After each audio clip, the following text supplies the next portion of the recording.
बचा भी देंगे ए वतन तेरे लिए, हर करम अपना करेंगे, हर करम अपना करेंगे ए वतन। नमस्कार, आपके साथ मैं हूं विद्यानाथ झा। इलेक्शन यात्रा आप देख रहे हैं, हर कर्म अपना करेंगे, ये गौरव कह रहे हैं। तो हर हिंदुस्तानी अपना कर्म कर रहा है ताकि अपने देश को आगे ले जाए। कर रहा है कि नहीं कर रहा है? आवाज नहीं आई, इधर से आवाज कम आ रही है। कर रहा है। लेकिन एक चीज मैं आपको बताता हूं, चुनाव के दिन चल रहे हैं, चौथे चरण का चुनाव होने वाला है और उससे पहले बयानों का दौर चल रहा है। एक के बाद एक बयान, एक के बाद एक बयान। अब दिन भर टेलीविजन देखते रहिए, आपके सामने बयानों की बारिश होती रहेगी। लेकिन विदेश से भी बयान आया है। आप लोगों ने सुना कि नहीं सुना विदेशी बयान? सैम पित्रोदा जी है, राहुल गांधी के गुरु माने जाते हैं। कहते हैं कि राहुल गांधी जब भी फंसते हैं तो फोन करते हैं, कहते हैं कि फंस गया हूं, जरा बताइए क्या करना है। लेकिन ऐसा लगता है कि सैम पित्रोदा जी ने कांग्रेस की लुटिया डुबाने का जिम्मा उठा लिया है।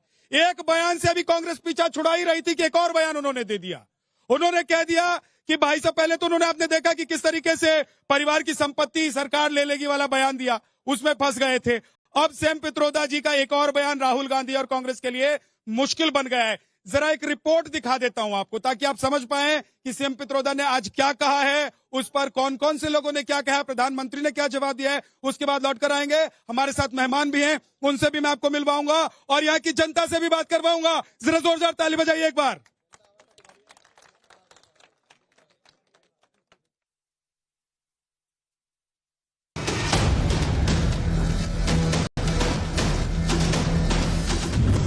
Where people on east look like Chinese, people on west look like Arab, people on north look like, maybe white, and people in south look like African. It doesn't matter. क्या मेरे देश में चमड़ी के रंग के आधार पर लोगों की योग्यता तय होगी?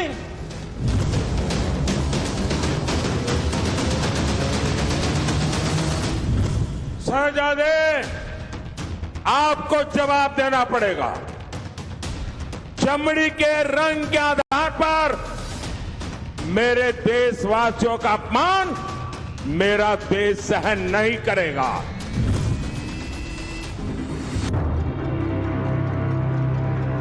विरासत टैक्स वाले बयान पर अभी बवाल थमा नहीं था कि कांग्रेस नेता और राहुल गांधी के सलाहकार रह चुके सैम पित्रोदा ने एक और सेल्फ गोल कर दिया। सैम पित्रोदा के नए बयान ने नया विवाद छेड़ दिया। सैम पित्रोदा ने बयान देते हुए कहा कि हिंदुस्तान में पूर्वोत्तर के लोग चाइनीज, पश्चिम के लोग अरब, उत्तर के लोग सफेद और दक्षिण भारतीय अफ्रीकन की तरह दिखते हैं। इस बयान से पित्रोदा ने कांग्रेस के लिए नई मुसीबत खड़ी कर दी है। We could hold country together as diverse as India, where people on east look like Chinese, people on west look like Arab, people on north look like, maybe white, and people in south look like Africa. Doesn't matter. चुनावी season में पित्रोदा के इस बयान ने BJP को हमला करने का एक और सुनहरा मौका दे दिया। पित्रोदा के बयान पर पीएम मोदी ने कहा कि क्या चमड़ी का रंग देखकर देश के लोगों की योग्यता तय होगी? क्या मेरे देश में चमड़ी के रंग के आधार पर लोगों की योग्यता तय होगी? क्या चमड़ी के रंग का खेल शहजादे को किसने इजाजत दी है? संविधान सर पे लेकर के नाचने वाले लोग चमड़ी के रंग के आधार पर मेरे देशवासियों का अपमान कर रहे हैं। शहजादे, आपको जवाब देना पड़ेगा। चमड़ी के रंग के आधार पर मेरे देशवासियों का अपमान मेरा देश सहन नहीं करेगा और मोदी तो कतई नहीं करेगा। इतना ही नहीं, प्रधानमंत्री मोदी ने राष्ट्रपति द्रौपदी मुर्मू का नाम लेते हुए इसे आदिवासियों के अपमान से जोड़ दिया। चमड़ी के रंग के आधार पर उन्होंने इतनी बड़ी गाली दे दी, तब जाकर के मुझे समझ आया कि चमड़ी का रंग देख करके उन्होंने मान लिया कि द्रौपदी मुर्मू भी अफ्रीकन है और इसलिए उनकी चमड़ी का रंग काला है तो उनको हराना चाहिए। ये सोच आज पहली बार मुझे तो पता चला कि ये दिमाग कहां काम कर रहा है इनका, ये देश को कहां ले जाएंगे। पित्रोदा के बयान पर बीजेपी चौतरफा हमलावर है। बीजेपी कह रही है कि ये शब्द भले पित्रोदा के हों, लेकिन सोच राहुल गांधी की है। चौतरफा घिरने के बाद कांग्रेस ने बयान से किनारा कर लिया। कांग्रेस नेता जयराम रमेश ने लिखा, सैम पित्रोदा ने एक पॉडकास्ट में भारत की विविधता को दर्शाने के लिए जो तुलना की वो अत्यंत दुर्भाग्यपूर्ण और अस्वीकार्य है। भारतीय राष्ट्रीय कांग्रेस इन उपमाओं से खुद को पूरी तरह अलग करती है। कांग्रेस बयान से किनारा कर रही है, लेकिन बीजेपी हमलावर है। ऐसे में सवाल है कि क्या चमड़ी के आधार पर देश के लोगों की तुलना करना सही है? क्या यह बयान नस्लवादी मानसिकता को नहीं दर्शाता? क्या चौथे चरण के चुनाव से पहले यह कांग्रेस का सेल्फ गोल है? इन्हीं सवालों के जवाब तलाशने न भारत की इलेक्शन यात्रा पहुंच चुकी है उत्तर प्रदेश के उन्नाव में। तो चलिए जनता का मन टटोलने सीधे चलते हैं जनता के बीच इलेक्शन यात्रा में।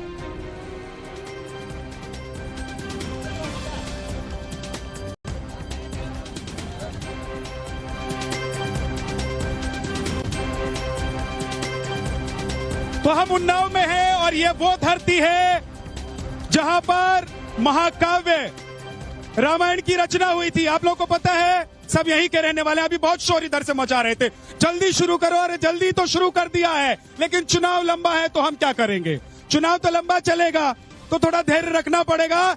लेकिन आपको एक चीज बता दे कि सैम पित्रोदा ने जो आज बयान दिया है, तो क्या कांग्रेस बेनकाब हो गई है और कांग्रेस का चाल चरित्र जो है वो धीरे धीरे खुलकर सामने आ रहा है। आज इसी पर बात करेंगे, क्योंकि उन्नाव में चौथे चरण में मतदान होना है। साक्षी महाराज यहां से 2 बार से सांसद है, उससे पहले समाजवादी पार्टी का यहां पर कब्जा रहा था। लोग बेसब्र हैं, इनसे पहले बात कर लेते हैं, नहीं तो कार्यक्रम करना मुश्किल हो जाएगा। शुरुआत कर लेते हैं। हाँ बोलो, क्या नाम है? हमारा नाम अमन शुक्ला है और उन्नाव का एक ही काम नारा है इस बार, साक्षी महाराज 10 लाख पार।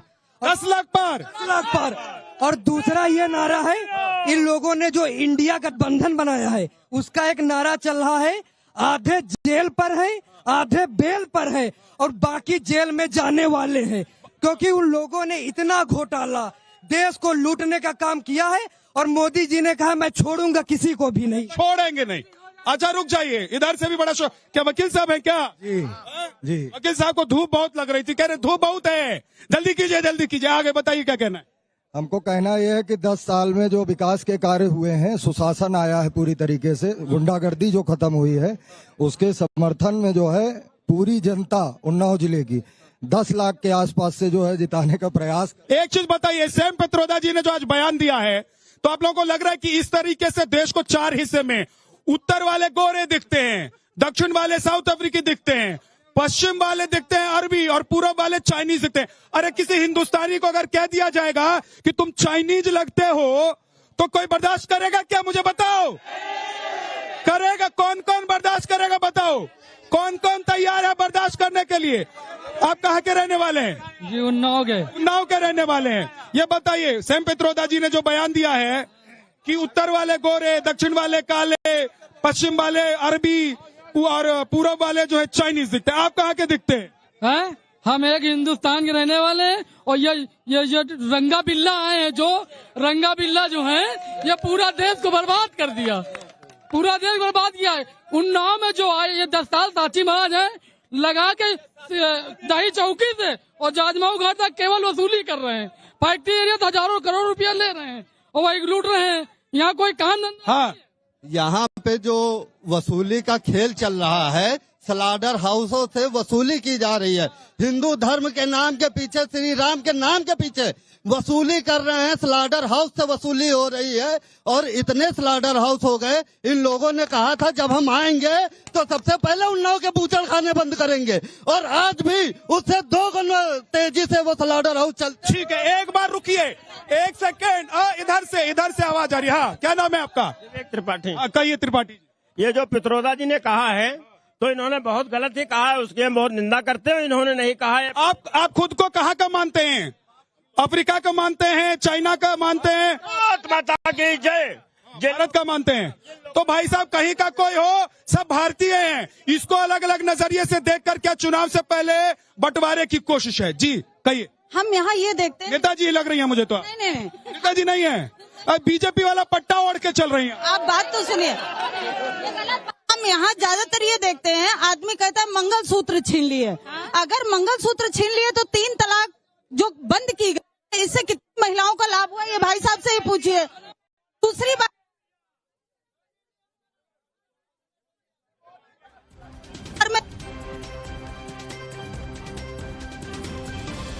ठीक है, 1 मिनट जरा, मैं अपने मेहमानों के पास जा रहा हूँ, उसके बाद वापस आऊंगा। रुक जाइए, मेहमानों के पास जा रहा हूँ। विमल द्विवेदी हमारे साथ बीजेपी से हैं, अंकित परिहार समाजवादी पार्टी से हैं, चंद्र प्रकाश शुक्ला जी कांग्रेस से हैं। शुक्ला जी, सबसे पहले सवाल तो यही है आपसे कि क्या देश को आप लोग रंग के आधार पर बांटना चाहते हैं? जैसी चमड़ी दिखेगी उस देश का उसको माना जाएगा क्या? शुक्ला जी माइक चालू है, आप बोलिए।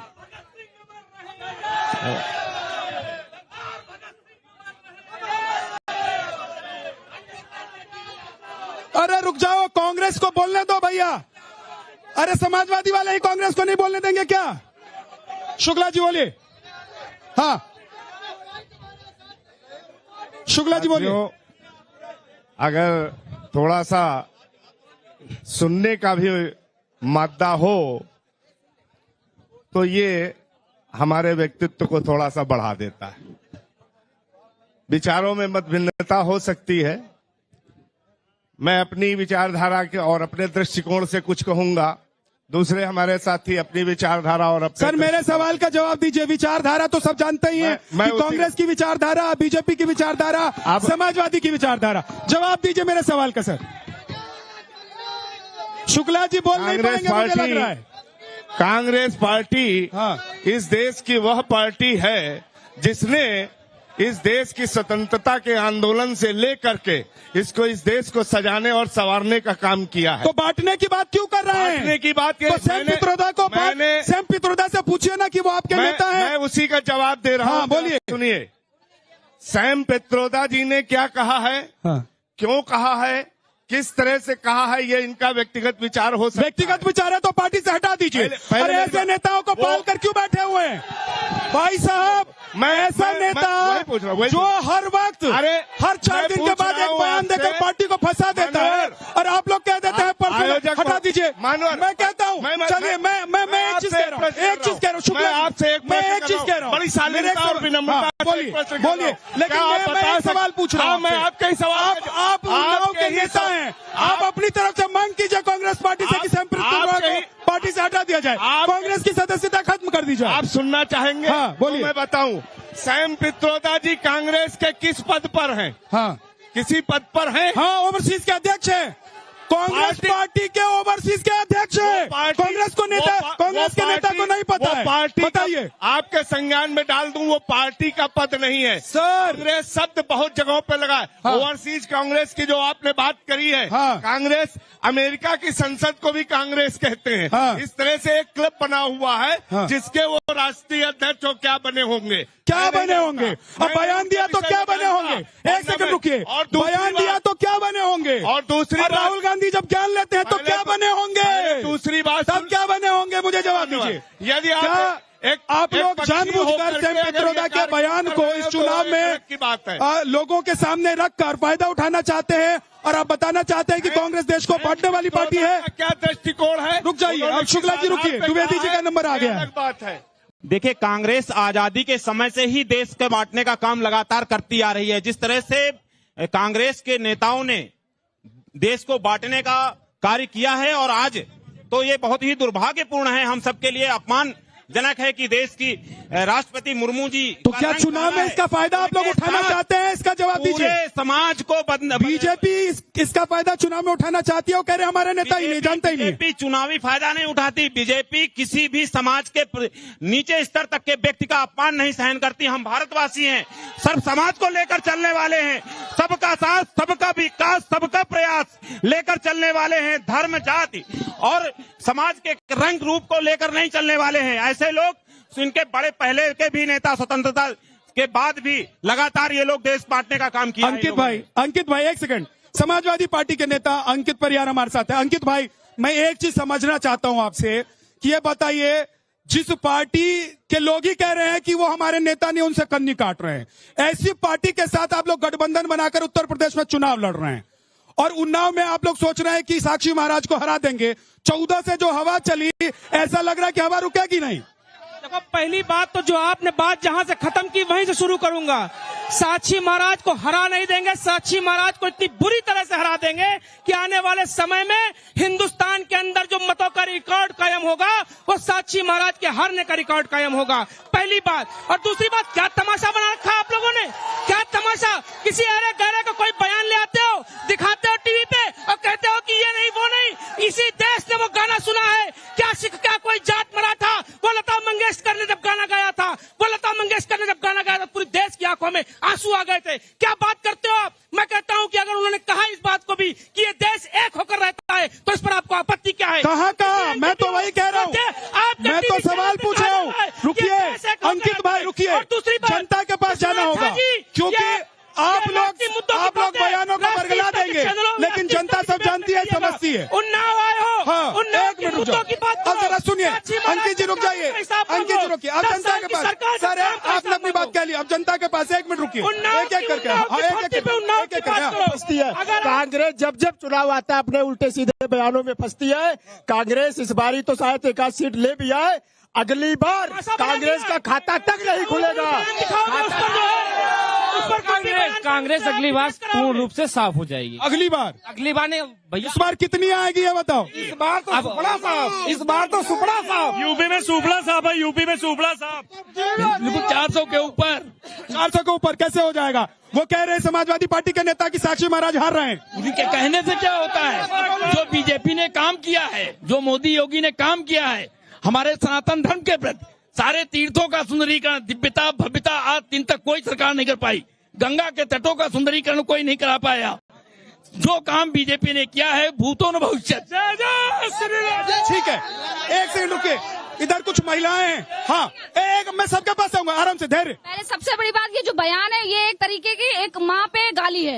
अरे रंग काला, मेरे हस्बैंड सांवले में गोरी, बच्चा काला, तो ये कौन सी बात हुई। और इसको भगवान श्री कृष्ण काले थे, यशोदा गोरी थी, देवकी गोरी थी, तो पैदाइश पे गाली, ये बहुत सरासर। अरे जीतना क्या इससे कांग्रेस की मानसिकता समझ में आ रही है क्या आप लोगों को। हाँ? क्या नाम है। मैं प्रियंका शुक्ला हूँ। मैं छोटी सी बात बस यही की करना चाह रही हूँ। बड़ी कही, आज दिक्कत नहीं है, टाइम भी दूंगा। बिल्कुल बिल्कुल, मैं ये बात कहना चाहती हूँ कि जो एक डिबेट हो रही है, यहाँ डिबेट में किस तरह की बदतमीजी कर रहे हैं यहाँ के लोग, सफाई कार्यकर्ता यहाँ कुत्ते कह करके बात कर रहे हैं। ये जो डिबेट में यहाँ इतनी बदतमीजी कर रहे हैं, अगर इनकी सरकार आई तो 130 करोड़ महिलाओं का ये क्या हासिल करेंगे, आप सोच सकते हैं। आराम से। हाँ, अरे रुको, अरे कहाँ खड़े हो देश में। देखिए, सैम पित्रोदा जी का जो बयान है वो कहीं ना कहीं कांग्रेस की मानसिकता को प्रदर्शित करता है। मध्ययुगीन जो इतिहास है, कांग्रेस तो ये मानती रही है, भारत के जो शैक्षणिक संस्थान है वहां पे वामपंथियों का जब कब्जा हुआ तो भारतीय इतिहास में पढ़ाया जाता है कि भारत नाम की अवधारणा ही नहीं थी और इसे मुगलों ने आके यूनिफाई किया था। तो कांग्रेस की ये जो मानसिकता है, कांग्रेस की मानसिकता मुगलों वाली मानसिकता, बिल्कुल मानसिकता है, इसीलिए उन्होंने ग्लोरीफाई किया है मुगलों को। और अरे एक चीज बताओ, समाजवादी पार्टी के जो समर्थक हैं वो कांग्रेस के नेता के इस बयान से सहमत है कि नहीं है। हाथ उठा के बताओ। देखो सब चुप हो गए। ये देखिए अंकित भाई, ये क्या, एक मिनट, ये क्या साथ आप लोग देंगे कांग्रेस का गठबंधन कांग्रेस के साथ करके चल रहे हैं। उस पे हमारी सहमति, सैम पित्रोदा हम किसी एरे गहरे के बयान पर सहमति नहीं करते। अगर डिबेट को इस तरह किसी भी एरे गहरे का बयान लाओगे और उस पर डिबेट करोगे। दूसरी बात, आज उन्नाव की धरती पे आए हैं, उन्नाव के मुद्दों पे बहस करिए। ये आप अनाप शनाप का मुद्दा लेकर आते हैं और इसकी डिबेट आप नेशनल इशू पे करिए, नेशनल मंच पे करिए। उन्नाव पे आए हो, साक्षी महाराज के 10 साल का कार्यकाल पूछो, साक्षी महाराज के 10 साल की उपलब्धि पूछो, स्लाटर हाउस कितने यहाँ पर थे और कितने हो गए, ये गठबंधन जो सड़क यहाँ पर लाखों ने सुखाड़ी गई, उसका हिसाब पूछो। 10 साल में कितने दुर्दर्द में शामिल हुए, हो गया। ये देखिए, कल अखिलेश यादव जी की यहाँ मीटिंग थी। इनके कांग्रेस के जिला अध्यक्ष को मंच पे स्थान नहीं दिया गया, उसको अपमानित करके नीचे उतार दिया गया। ये लोग हैं, ये लोग अपने ही गठबंधन से संतुष्ट नहीं है। क्या संतुष्ट होंगे। ये कांग्रेस के लोगों को ही मंच पे उतार दिया गया। जिला अध्यक्ष भारतीय वाजपेयी जी को अपमानित करके मंच से नीचे उतार दिया गया। जुमला है। ये गठबंधन झूठ बोल रहे वक्तव्य को किया, ठीक है। अब एक सेकंड, एक एक करके। अब देखिए, कांग्रेस वाले जो हमारे नेता हैं, मेहमान हैं, वो अलग थलग महसूस कर रहे हैं। अरे भैया, जरा इनके समर्थन में भी ताली बजा दो। उन्नाव की बात करिए, उन्नाव के शुक्ला जी बोलिए, बोलिए भाई साहब। यहाँ तो समाजवादी पार्टी के जो समर्थक हैं वो, अरे रुको, ऊपर आना पड़ेगा। अंकित भाई मानने को तैयार नहीं है, समाजवादी पार्टी के नेता मानने को तैयार नहीं है। अपनी ही निधि खर्च कर अंकित भाई थोड़ा सा रुकिए। भ्रष्टाचार में नंबर 1 पे नाम पानी पीजिए, रुकिए एक सेकंड, रुकिए जरा। कांग्रेस के नेता से मैं पूछ लेता हूँ, ये समाजवादी पार्टी के समर्थक कुछ यहाँ पर मौजूद हैं, वो इस बात से सहमत नहीं है कि जो बयान आपकी पार्टी के नेताओं की तरफ से आते हैं उस पर आपके साथ जाएंगे, तो वोट कैसे देंगे? कार्यकर्ता को अपमानित कर रहे हैं। जवाब दीजिए। कार्यकर्ता को एरा-गैरा बोल रहे हैं। एरा-गैरा वो कार्यकर्ता को एरा-गैरा बोल रहे हैं। बताइए, कार्यकर्ता का ही सम्मान नहीं है जिस पार्टी को, कार्यकर्ता क्या करेगा? किसी एरा-गैरा का बयान क्रांति के जनक माने ये अपने ही कार्यकर्ता को एरा-गैरा कह रहे हैं। हम किसी राम बयान दिखाएंगे, उस पर अरे वारे संस्कार। सैम पित्रोदा, हम सैम पित्रोदा को कुछ नहीं मानते। अपने ही कार्यकर्ता राहुल गांधी को मानते हैं। राहुल गांधी का बयान दिखाइए। तो राहुल गांधी के गुरु हैं वो। कौन गुरु? कहाँ गुरु? सैम पित्रोदा। आपसे अरे सब जानते हैं, सब जानते हैं भाई वाह। एक जीरो बना दो, उसमें लिख दो, सब जानते हैं। अरे अखिलेश यादव आपके पार्टी के अध्यक्ष है कि नहीं है? अपने नेता को नहीं पहचानते। अंकित जी ये बताइए, अखिलेश यादव आपके पार्टी का अध्यक्ष है कि नहीं है? पार्टी के सब जानते हैं हमारे, तो यही तो जानते हैं लोग, ऐसे ही जानते हैं। जवाब दीजिए जल्दी से, 1 मिनट रुक जाइए। तो ये लग रहा है, ये डिबेट जो हो रही है, ये डिबेट एक तरह से सीधे मुझको ये लगता है कि आप चाहते हैं कि हम भाजपा के पक्ष की ही बात करें, जबकि सत्यता ये है कि आज भाजपा के जो सांसद यहाँ पर लड़ रहे हैं, अंकित भाई देखिए, आपके ही सहयोगी हैं, आपके गठबंधन, आपके सहयोगी हैं। जो भाजपा के प्रत्याशी हैं वो स्वयं में भाजपाई नहीं है। उन्नाव में जितने विधायक हैं, हमें बता दीजिए मूल रूप से कौन भाजपाई है? आयातित लोगों के द्वारा बोल रहा हो, वो कार्यकर्ता क्या सम्मान पाएगा? वो भाजपा के नेता कार्यकर्ता को अपमानित बात करिए। रुक जाइए 1 मिनट। चंद्र प्रकाश शुक्ला जी, एक सवाल है मेरा, एक सवाल है, सुनिए ध्यान से। आपने बोल लिया ना, आप कह रहे थे कि आप चाहते हैं, यानी कि मैं चाहता हूं कि आप बीजेपी की तरफ से बोले। भाई साहब, आजकल मैं नहीं चाहता हूं। उन्नाव चाहता है कि आपके बच्चा बीजेपी में आ जा रहे हैं, वो चाहते हैं कि बीजेपी में चले जाए। उन्नाव के मुद्दों की बात करें, उन्नाव के विकास की बात करें। उन्नाव में विकास नहीं किया क्या आप लोगों ने? क्या उन्नाव में आप लोगों ने पिछले 10 साल में विकास नहीं किया? बात करें, क्या बात? सुनिए, विकास की बात कर रहा हूँ, रुकिए, हत्या की, रुकिए। अपहरण। अंकित परिहार जी जिस विधानसभा से आते हैं, उस विधानसभा में पिछले कार्यकाल, जब कांग्रेस का कार्यकाल था, उस रोड पर चलना दुर्भर था। आज 4 लाइन हाईवे यहाँ से रायबरेली तक, उन्नाव में सर्वाधिक एक्सप्रेसवे, हर घर जल की योजना, आयुष्मान कार्ड की योजना, तीनों बोलेंगे। ऐसे विकास कार्य उन्नाव में पिछले 65 वर्षों में कभी नहीं हुए जितना उन्नाव में जितना विकास कार्य हुआ है। ये अगर ये नहीं देख पा रहे तो देखें। सांसद किसी भी लोग, ठीक है, यहाँ की जनता से पूछ लेता हूँ मैं एक बार, रुकिए। सांसद, क्योंकि उन्नाव में हम लोग हैं और 10 साल से केंद्र में बीजेपी की सरकार है, तो 10 साल से यहाँ पर बीजेपी के सांसद भी हैं। झगड़ा नहीं, आराम से, ये मत तोड़ो, एक एक कर। उन्नाव के मुद्दों की बात करिए। उन्नाव हम पूछना चाह रहे थे, रुको। हाँ, मतलब 2 मिनट का समय लेंगे। 2 मिनट का नहीं, 30 सेकंड का समय लेंगे। ये कि विकास क्या हुआ, मतलब हम ये पूछना चाह रहे थे, यहाँ उपलब्धि क्या हुई है, हम लोग किस चीज पर घमंड करें, हुआ क्या यहाँ पे, इनके कार्यकाल में हुआ क्या है? ठीक है, बाकी जब अखिलेश भैया से थे तभी भैया, हमारा सवाल भाजपा के प्रतिपक्षता से ये है कि उन्नाव के अंदर सिर्फ खाली 10 काम गिना दें, अपने सिर्फ 10 काम गिना दें। एक सवाल मेरा आपसे, जिस तरह आपने राहुल गांधी के बारे में, उसने प्रज्वल लावण्य क्यों नहीं दिखाई टीवी पर? प्रज्वल लावण्य को अरे रोज दिखा रहे हैं भैया, आंख बंद कर दे रहे हो। हाँ, 1 सेकंड रुक जाइए, रह गई। मैं क्या करूं, सब लोगों को लड़ना नहीं चाहिए, भारतीय हिंदुओं में एकता होनी चाहिए और अच्छे से सबको रहना चाहिए। जल्दी बोलिए। सर, मैं ये पूछना चाहती हूँ, जो यहाँ मोदी जी को गाली दे रहे हैं, उनका बुरा भला कह रहे हैं, तो क्या उनकी योजनाओं का लाभ नहीं ले रहे? अब 2 सवाल है, 1 मिनट रुकिए। अब दो सवाल है, एक बीजेपी से कि 10 साल में क्या क्या है बताइए, 30 सेकंड है आपके पास। उसके बाद आऊंगा समाजवादी पार्टी के पास की अगर मोदी जी को अगर आप लोग गाली दे रहे हैं तो 10 साल में कौन सी योजना का लाभ हम लोगों को नहीं मिला, जल्दी बताइए। आप बीजेपी ने जिस तरह से सबका साथ सबका विकास की बात की है, उन्नाव में सर्वाधिक एक्सप्रेसवे के कार्य चल रहे हैं, हर घर जल योजना का कार्य, हर घर जल योजना का काम, गैस हर घर सिलेंडर, जो गरीबों को सिलेंडर देने का कार्य मोदी जी ने किया है, किसी ने इससे पूर्व नहीं किया है। मोदी जी को गाली क्यों देते हैं एक एक करके 30 सेकंड में? जनता पूछ रही है आप लोग मोदी जी को गाली क्यों देते हैं? इंडी गठबंधन वाले एक एक करके अपने ही कार्यकर्ता को गाली देते हैं। एक मिनट रुकिए, बड़ा गजब सवाल पूछे हो आप। कहाँ कौन गाली दे रहा है, किसको गाली दे रहा है? पूछ रही है काहे गाली देंगे भैया, काहे हमको गाली देंगे? गाली देते हैं, खाली सवाल पूछते हैं इस देश के अंदर, इनके इस देश के लोकतंत्र में अगर प्रधानमंत्री से सवाल इनके नेता कहते हैं गौमांस खाने की छूट देंगे, ठीक करानी चाहिए। हम सवाल पूछते हैं साक्षी महाराज से कि आपने 10 साल के अंदर इस जनपद को क्या दिया है? आपने एक सड़क की बात की, आप बेबुनियाद बात कर रहे हैं, आज झूठ पे खड़ा हो गया। अंकित जी हो गया, जल्दी से शुक्ला जी जल्दी से, शुक्ला जी का नंबर है, अंकित भाई रुक जाए, शुक्ला जी का नंबर है, बनवाने का काम शुरू किया गया था। शुक्ला जी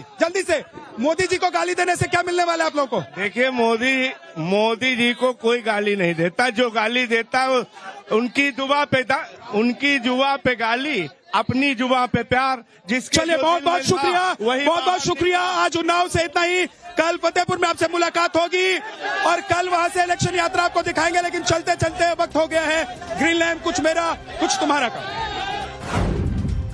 10 साल में वो काम हुए जो 70 साल में इसलिए नहीं हुए क्योंकि एक वर्ग विशेष की ही सरकार चल रही थी। आज सबकी सरकार है, आज भारत पत्थरबाजी से मुक्त हो गया है। दूसरा, सीमा पर सुरक्षा बलों को हथियार अच्छे से अच्छे प्रोवाइड हो रहे। तीसरा, हमारा जलवायु और विज्ञान और स्पेस सब में बढ़ोतरी ही लगातार हो रही है। सब कुछ रह ही तो गया है, हुआ क्या है? हुआ तो कुछ है ही नहीं है, बस केवल वही मंदिर मस्जिद और पाकिस्तान और हिंदुस्तान। रोजगार में हाँ बिल्कुल काम हुआ है, पेपर हमेशा लीक हुए हैं, एक भी भर्ती नहीं हुई है, यही रोजगार में काम हुआ है। रात को तो ये डर बना रहता है सुबह कलेक्टर ना बन जाए, ऐसा डर बना रहता है कि सुबह कलेक्टर ना बन जाए।